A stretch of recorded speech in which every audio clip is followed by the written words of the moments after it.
रायबरेली में इस वक्त मैं मौजूद हूं और चौथे चरण में रायबरेली के लोग वोट करेंगे। लेकिन मैं ये बात बताना चाहती हूं कि आज रायबरेली को उसके काम से ज़्यादा इस बात से जाना जाता है कि गांधी परिवार के कई दिग्गज इस सीट से चुनाव लड़ चुके हैं। कांग्रेस का गढ़ माना जाता है रायबरेली, और यहाँ पे जो मौजूदा प्रत्याशी है रायबरेली सदर से अदिति सिंह, उन्हें उनके पिता की राजनीति उनके जाने के बाद मिली है। यानी कि अखिलेश सिंह की पुत्री अदिति सिंह अपने पिता के वर्चस्व के चलते उन्हें यहाँ पे जो लोगों की पॉपुलैरिटी है, जो लोगों का प्यार है, वो बहुत मिलता है। लेकिन इसी जगह को यानी कि रायबरेली को कांग्रेस का गढ़ कहा जाता है। इस बार समीकरण कितने तेजी से बदलते हैं वो देखना खास होगा, क्योंकि अदिति इस बार कांग्रेस नहीं बल्कि भाजपा के टिकट पर चुनाव लड़ रही हैं। भाजपा का दामन अदिति ने थामा है। इस वक्त मैं बहुत सारी छात्राओं के साथ हूँ। ये रायबरेली की छात्राएं हैं, महिला डिग्री कॉलेज की छात्राएं हैं। इनका क्या कहना है इस चुनाव के बारे में, रायबरेली के बारे में, क्योंकि रायबरेली भी हॉट सीट्स में से एक है। सीधे इनसे बात करते हैं। अच्छा, आप लोग के क्या मुद्दे हैं? आप लोग कॉलेज आती हैं, आप लोग के मुद्दे चुनाव को लेकर के क्या है? आप लोग चुनाव को किस दिशा में जाते हुए देख रही हैं? जी, चुनाव हम लोग जो है चाहते हैं कि योगी आदित्यनाथ जी फिर से आएँ इस बार। लेकिन वो जो है ये प्रियंका कह रही हैं कि लड़की हूँ, लड़ सकती हूँ, लेकिन ऐसा नहीं है। योगी आदित्यनाथ जी बहुत अच्छे हैं, बहुत अच्छे। वो बहुत कुछ किए भी हैं हर लोग के लिए।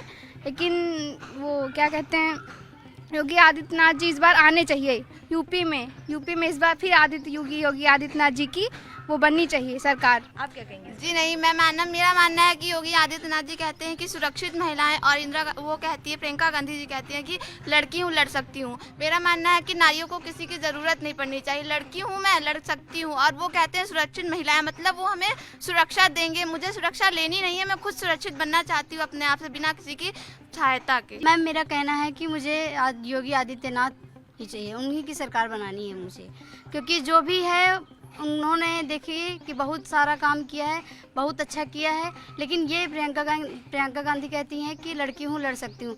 लड़ना नहीं है मुझे भी लड़ना है, लेकिन आगे स्वच्छता भी तो देखनी है।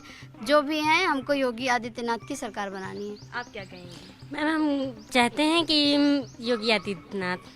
अच्छा, ऐसा क्यों योगी ज़्यादा अच्छे लगते हैं? नहीं मैम, वो मतलब जो कहते हैं करते हैं। अच्छा, मतलब जो उन्होंने 5 साल वादे किए वो पूरे किए हैं, आपको लगता है? मैम, और सरकार है जो कहती हैं मुकर जाती हैं, करती नहीं है। और ये जो कहते हैं वो करके दिखाते हैं। जॉब्स को लेकर आपका क्या कहना है? क्या आपके मुद्दे नौकरियों को लेकर के क्या है? मैम, जॉब्स तो मैम सरकार अच्छी होगी तो जॉब्स भी मिलेंगी, बिल्कुल है कि पढ़ाई के ऊपर मिलेंगी। अब जैसे कोविड चल रहा था तो मैम जैसे हम लोगों की तैयारी नहीं हो पा रही थी तो ऑनलाइन परीक्षा आई, तो उसमें मैम अच्छा था कि घर से पढ़ाई करके हम लोग दे पा रहे हैं। और जो मैम सुरक्षा की बात है तो मैम सुरक्षा करने के बाद भी लड़कियों के हैरेसमेंट और मैम रेप के केसेस बहुत आते हैं, और योगी सरकार है जो वो कहती है वो करती है। तो मैम मैं भी यही चाहूँगी कि मोदी सरकार और योगी सरकार। आप लोग जिन इलाकों से आते हैं, क्या उन इलाकों में विकास हुआ है? क्या पानी की समस्या कहें, बिजली की समस्या कहें, ये सब समस्या है या फिर इनमें सुधार हुआ है?